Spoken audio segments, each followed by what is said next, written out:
अखंड ज्योति, मार्च 1942। प्रसन्नता की साधना। जिन लोगों को उदासीनता, चिंता और निराशा घेरे हुए है, किसी काम पर मन नहीं लगता, मन टूटता रहता है, उनके लिए निम्न अभ्यास बहुत उपयोगी होगा। सूर्य अस्त के पश्चात या सूर्य उदय के पूर्व किसी स्वच्छ और हवादार कोठरी में अकेले प्रवेश करो और आत्मचिंतन और ईश्वर उपासना के लिए 1 घंटा उसी में बने रहो। बाहर का एक भी विचार इस समय मन में नहीं आना चाहिए। शरीर को ढीला करके किसी मुलायम बिछौने या आराम कुर्सी पर शांतिपूर्वक बैठ जाओ। नेत्र बंद करके अपने अंतर हृदय का ही ध्यान करो। बाहरी बातों को इस समय बिल्कुल भुला देना चाहिए। शरीर और मन को स्थिर करके मन ही मन परमात्मा से प्रार्थना करो कि हे प्रभु, मुझे ऐसी दिव्य दृष्टि प्रदान कीजिए जिससे मैं सर्वत्र आपके सच्चित आनंद स्वरूप का दर्शन कर सकूं। आप विश्व में निरंतर आनंद और प्रसन्नता की वर्षा करते हैं। मुझे ऐसी योग्यता दीजिए कि उस सर्वव्यापी आनंद रस का सदैव पान करता रहूं। इस मंत्र को धीरे धीरे 10-20 बार मन में दोहराओ और हर एक शब्द पर अच्छी तरह से विश्वास करते जाओ। इसके उपरांत कुछ देर के लिए बिल्कुल शांत हो जाओ और भावना करो कि तुम्हारे अंदर शांति, प्रसन्नता और प्रफुल्लता का समुद्र उमड़ रहा है और तुम उसमें प्रेम पूर्वक स्नान कर रहे हो। इस ध्यान में जब तक मन लगे तब तक करते रहो। कभी कभी इस ध्यान से निद्रा सी आने लगती है। प्रेम और प्रसन्नता के पुनीत जल से समस्त विश्व को भरा हुआ देखने और उसी अमृत रस को सींचकर अपने में धारण करने की मानसिक साधना ऐसी है जिससे तत्क्षण आनंद का प्रादुर्भाव होता है। ध्यान से उठने पर शांति मिलती है, चिंताएं चली जाती हैं और चेहरे पर प्रसन्नता की किरणें प्रस्फुटित होने लगती हैं। प्रातः काल के अभ्यास के अंतिम भाग में जब प्रकाश फैल गया हो, एक बड़े से दर्पण के सम्मुख खड़े होकर अपना मुख उसमें देखिए। लगातार 20 मिनट तक मौन भाव से अपनी छाया को विश्वास और सम्मान के साथ देखते रहिए। तदुपरांत इस मंत्र को धीरे धीरे हल्के किंतु विश्वसनीय शब्दों में कहिए, मानो तुम अपनी दर्पण वाली छाया से इन शब्दों को सुनिश्चित रूप से कह रहे हो। मैं तुम्हारी आत्मशक्ति के ऊपर, तुम्हारे ऊपर पूर्ण विश्वास करता हूं। तुम योग्य और कुशल हो। तुम्हारी शक्ति संपूर्ण परिस्थितियों पर विजय प्राप्त कर सकती है। तुम शांति स्वरूप, प्रसन्न मुख और स्थिर चित्त हो। मैं देखता हूं कि तुम्हारे चेहरे से प्रसन्नता की किरणें अधिक स्पष्ट रूप से प्रकट होती आ रही हैं। इन शब्दों को तोता की तरह रटना नहीं चाहिए, वरन आंतरिक विश्वास के साथ अपनी छाया को समालोचना की तरह कहना चाहिए। कुछ देर इसी प्रकार उपरोक्त मंत्र का पाठ करो। पीछे नेत्र बंद करके अपने मानस लोक में दर्पण वाली छाया को देखो और भावना करो कि तुम्हारी छाया प्रसन्न, शांत और आनंद स्वरूप है। चेहरे पर प्रफुल्लता का तेज विद्यमान है। उपरोक्त अभ्यास से सचमुच प्रसन्नता का आविर्भाव होता है। उदासी, निराशा और मानसिक अवसाद इससे दूर होकर चित्त में दृढ़ता एवं उत्साह का संचार होता है। प्रसन्नता प्राप्त करने के इच्छुक इस साधन को कुछ दिन नियम पूर्वक करके देखें तो उन्हें संतोषजनक लाभ प्राप्त हो सकता है। जीवन का सत्य संयम। लेखक श्री त्रिलोकीनाथ मित्तल, मथुरा। मानव मानवता के प्रथम प्रहर से जीवन की अंतिम घड़ियों तक एक बंधन में उलझा हुआ है। वो उस उलझन में उलझा हुआ है जिसमें इस नश्वर संसार के प्रत्येक जीवात्मा को उलझना होगा। यह उलझन केवल जीवात्मा तक ही परिमित नहीं, वरन इसमें समस्त ब्रह्मांड भी स्वयं उलझा हुआ है। ये उलझन संयम ही है। मानव जीवन में संयम पद पद पर प्रतिध्वनित होता है। जीवन के प्रत्येक पहलू में संयम ही का महान साम्राज्य है। वास्तविक जीवन स्वयं संयम से ओतप्रोत है। जीवन के वास्तविक रूप में संयम की उपेक्षा न की जा सकेगी। इसे तो अपने जीवन का साथी बनाना ही पड़ेगा। नेत्रों के तारे के समान इसकी रक्षा करनी होगी। जब इस जीवन की विवेचना करने बैठते हैं तो आभास होता है कि वास्तविक जीवन स्वयं ही संयम के अंतर्गत है। शोहदों का जीवन वास्तविक जीवन न कहा जा सकेगा। उनमें अभिलाषा का आश्वासन, संज्ञा विहीन की चेतना, म्लान मानस का सम्मोहन मंत्र एवं संजीवनी सुधा का वरदान नहीं। उनमें जीवन का अलौकिक आदर्श नहीं। जीवन के जल निधि में उन्होंने कितने ही चंचल चित्र बनाए और बिगाड़े होंगे। जीवन एक गंभीर रहस्य है। वह सुललित, मृदु स्पर्शी, उत्फुल्ल पाटल प्रसून शैया नहीं। यह कंपित मलय सागर की क्षणिक लहरें नहीं। सुतराम जीवन की मनुष्यत्व एवं आदर्श की प्रदर्शनी है। इस नश्वर संसार का अणु अणु द्विगुणित ध्वनि प्रतिध्वनित करता है कि इस संसार की प्रत्येक वस्तु संयमांतर्गत है।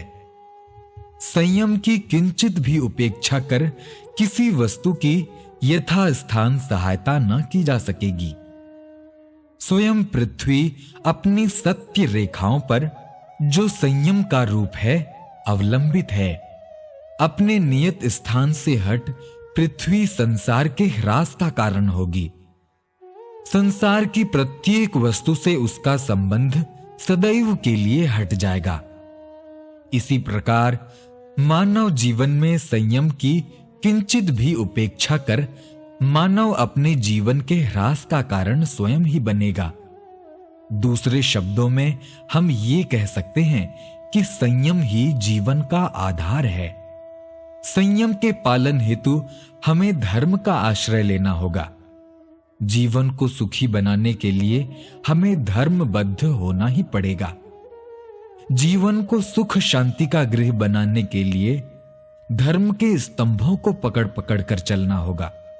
वे स्तंभ हैं धैर्य, सत्य, विद्या, अक्रोध, दम, अस्तेय, शौच, इंद्रिय निग्रह, धृति एवं क्षमा। ये सभी धर्म अथवा संयम के प्रधान लक्षण हैं।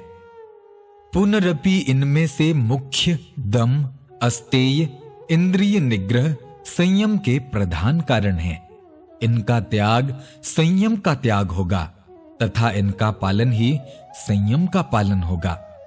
ये सब ही संयम के प्राण हैं तथा इनका ही पालन करता वास्तविक संयमी कहलाएगा।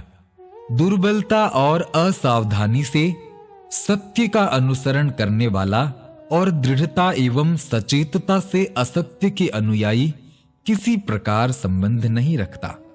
वीर हृदय की दृढ़ इच्छा सहस्त्रों का सिर नवा देती है। एक दृढ़ प्रतिज्ञ दुर्बल व्यक्ति युद्ध का फल बदल सकता है और वो भागते हुए भीमाकार मनुष्य को लौटाकर फिर लड़ने को उद्यत कर देता है। हमारे जीवन का उद्देश्य केवल इच्छा शक्ति को दृढ़ बनाना है। दृढ़ मनुष्य के लिए सर्वदा ही सुअवसर और सुभीता है। दृढ़ प्रतिज्ञ और सत्य प्रकृति पर ही संसार चक्र चलता है। थैंक्स। खुदा कसम तू ही खुदा है। लेखक मास्टर हरिदेव प्रसाद जी, मधुबनी। पाठक महानुभाव, अपने आप को अधम, नीच, पीड़ित, पापी या अभागा कहने का आपको कोई अधिकार नहीं है। आप तो अनंत हैं, सर्वशक्तिमान हैं। देखिए, एक दिव्य आत्मा ने ईश्वर से क्या ही अच्छा प्रश्न पूछा और जवाब भी बिल्कुल सही सही पाया। गुफ्तम चरा बेगान ये, गुफ्ता की तू दीवान ये, मन कीस्तम तू कीस्ती, दर खुद चरा भी नंगरी। तू अश्वली ओ आखिरी, तू बातनी ओ जाहिरी, तू कासीदी ओ मक्रसदी, तू नाजरी ओ मंजरी। अर्थ पहला, मैंने कहा तू बेगाना अन्य क्यों बन गया? उसने उत्तर दिया, तू पागल हो गया है। मैं कौन हूं, तू कौन है, ये अपने भीतर क्यों नहीं देखता है? दूसरा, तू ही आदि है, तू ही अंत है, तू ही बाहर है, तू ही भीतर है, तू ही उपदेशक है, तू ही उपदेश है, और तू ही देखने वाला और दर्शन योग्य है। एक भक्त ने ईश्वर से उनका दर्शन करने के लिए अर्ज किया।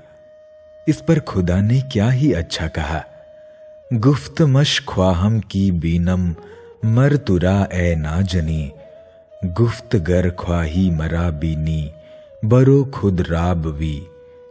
अर्थ, मैंने उस यार को कहा कि ए प्यारे, तुझको देखना चाहता हूं। उसने उत्तर दिया कि यदि तू मेरे देखने की कामना रखता है तो जा, अपने आप को देख। जो तेरा वास्तविक स्वरूप है वही मैं हूं। और भी सुनिए, एक भक्त ईश्वर को तलाशने के बाद क्या कहते हैं, ऐ की उम्रे दूर पये, ओ मेद वीदम सुबसु, नाग हानिश याफ्तम, बादिल निशस्ता रूबरू। अर्थात, मैं जो समस्त आयु उसके पीछे हर ओर दौड़ता फिरता था, मैंने एकाएक उसको हृदय में सम्मुख बैठा हुआ पाया।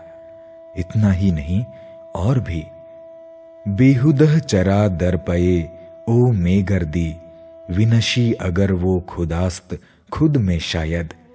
भावार्थ, उस ईश्वर के लिए तू व्यर्थ क्यों घूमता फिरता है?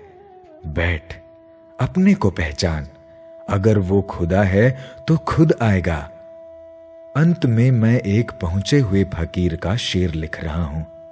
आपको मालूम हो जाएगा कि वस्तुतः हम हाड़ मांस के पुतले हैं या अनंत शक्ति के भंडार। अय आ कि तू खुदा रा जोई हर जा, चे तू खुदा नहीं, खुदाई ब खुदा। अर्थ, ऐ मनुष्य, तू हर स्थान पर ईश्वर को ढूंढता है, क्या तू स्वयं ईश्वर नहीं है? ईश्वर की सौगंध, तू ही ईश्वर है। योग साधना से पहले बहुत से लोग योग की आध्यात्मिक साधनाओं द्वारा दिव्य शक्तियां प्राप्त करना चाहते हैं, पर उनमें से अधिकांश को सफलता नहीं मिलती।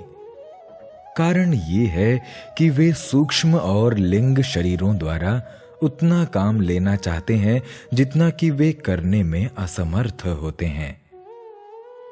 जिस प्रकार भारी बोझा उठाने के लिए मजबूत शरीर चाहिए, उसी प्रकार गहन आत्मिक क्रियाओं को करने के लिए स्वस्थ शरीर की आवश्यकता है। ये बात धर्म शास्त्रों द्वारा ही नहीं, विज्ञान द्वारा भी सिद्ध हो चुकी है कि स्थूल शरीर की भांति मनुष्य के सूक्ष्म शरीर भी होते हैं और वे उसी तरह निर्बल, बलवान, स्वस्थ, रोगी, पूर्ण, अपूर्ण भी होते हैं। जैसे कि हमारा प्रत्यक्ष शरीर होगा। कई बार कोई बीमारी इन सूक्ष्म शरीरों तक पहुंच जाती है, तब उसका इलाज बहुत कठिन हो जाता है, क्योंकि दवा दारू बाह्य शरीर तक ही अपना प्रभाव पहुंचाती है। जिनका स्थूल शरीर निर्बल या रोगी है, उनके सूक्ष्म शरीर भी वैसे ही अपूर्ण बन जाते हैं। यदि मानसिक दुर्गुणों की भरमार हो तो देह के स्वस्थ होते हुए भी अंतः शरीर विकारग्रस्त हो जाते हैं। आध्यात्मिक साधनाओं में स्थूल शरीर को उतना परिश्रम नहीं करना पड़ता जितना कि भीतरी शरीरों को। जब वे निर्बल, दुर्बल या जीर्ण शीर्ण होते हैं तो अपने दैनिक कर्तव्यों को भी ठीक तरह पालन नहीं कर पाते। फिर योग साधना जैसे कठिन व्यायामों का करना तो उनके लिए दुरूह होता है। अभ्यासी प्रयत्न तो करता है, लेकिन जैसे एक छोटा बालक भारी पत्थर को नहीं उठा पाता, उसी तरह वह भी साधना को पूरा नहीं कर पाता और अपने मान सम्मान एवं निर्दोष बनने के लिए अभ्यास प्रणाली अथवा उस महाविज्ञान में दोष लगाता है। इस प्रकार अधूरे विधान से काम न चलेगा। योग साधना जैसे महत्वपूर्ण विधान में पारंगत होने से पहले हमें उसके मूल आधार को सुदृढ़ करना होगा। महर्षि पतंजलि ने आरंभ में यम नियमों का विधान किया है, जिसका तात्पर्य है सबसे पहले शरीर और मन को स्वस्थ बनाना चाहिए। तदुपरांत आसन, प्राणायाम आदि के लिए आगे बढ़ना चाहिए। देखने में आता है कि निर्बल और रोगग्रस्त लोग भी चुटकी बजाने जितनी देर में अपने को योगी बना लेना चाहते हैं। जब कृतकार्य नहीं होते तो अविश्वास करने लगते हैं या दंभ पर उतारू हो जाते हैं। इन दोनों का ही परिणाम घातक होता है। इसलिए आवश्यक है कि हम सबसे पहले प्राकृतिक नियमों का पालन करके शरीर को स्वस्थ बनावें, आहार विहार ठीक रखें, स्वस्थ वायु में भ्रमण करें और नियम पूर्वक व्यायाम करें। व्यायाम करने से न केवल हमारी मांसपेशियां मजबूत होती हैं, वरन सूक्ष्म शरीरों में भी बल आता है। जब बाह्य शरीर बलवान होता है तो आंतरिक सत्ताएं भी निर्बल नहीं रहती। उसी दशा में योग साधना का सफल होना भी संभव है।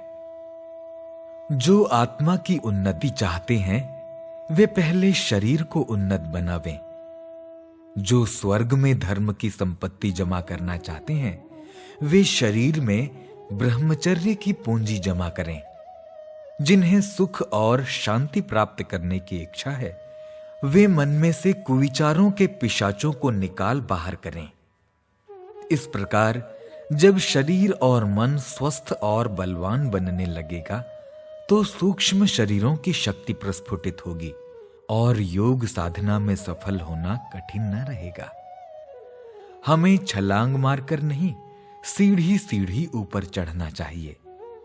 योग की आध्यात्मिक साधना से पहले आवश्यक है कि अपने शरीर को स्वस्थ और बलवान बनाएं।